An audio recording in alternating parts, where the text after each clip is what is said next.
Nous disons Jovenel, vous venez avec terroristes dans le pays, vous venez avec des petits pour notre tête. Jeunes garçons, jeunes femmes, il y a mourir. Nous disons Jovenel pour ça, pas quitter le plan énervé. Parce que nous-mêmes, nous ne pouvons pas jouer avec elle.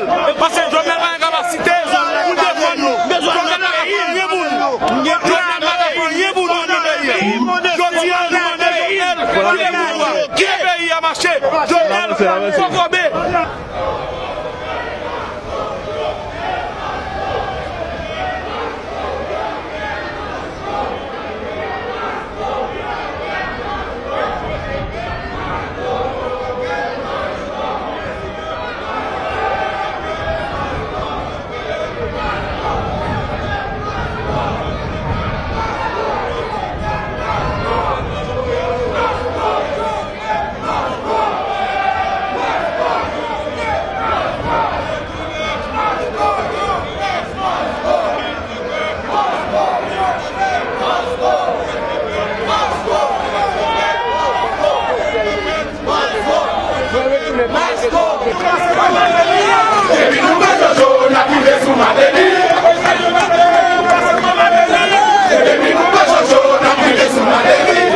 Alright, Team Eyes, wow, guys, a lot of people understood the booking.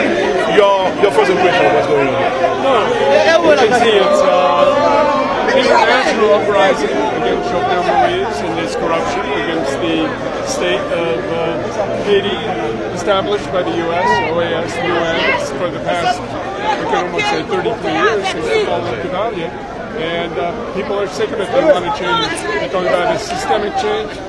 It appears it's the capitalist system that wants to change it. You have an idea of what's going on with Haiti internationally. Do you think this will make an impact, Kim? Well, it will contribute. I don't think there's any one demonstration which will make the difference, but accumulated all together, they're adding up to make a consensus worldwide that things have to change in Haiti. Very good, thank you. Jensen, vous satisfait, manifestation aujourd'hui, vous satisfait de lui? Très satisfait jusqu'à présent. Pas oublier, les livres en bas, c'est là, dans la base, pardon, là, pas bien tout le monde. Et il faut reconnaître que tous les musiciens déjà en bas, ils ont posté des acteurs. Et c'est là qu'on va délivrer ce speech.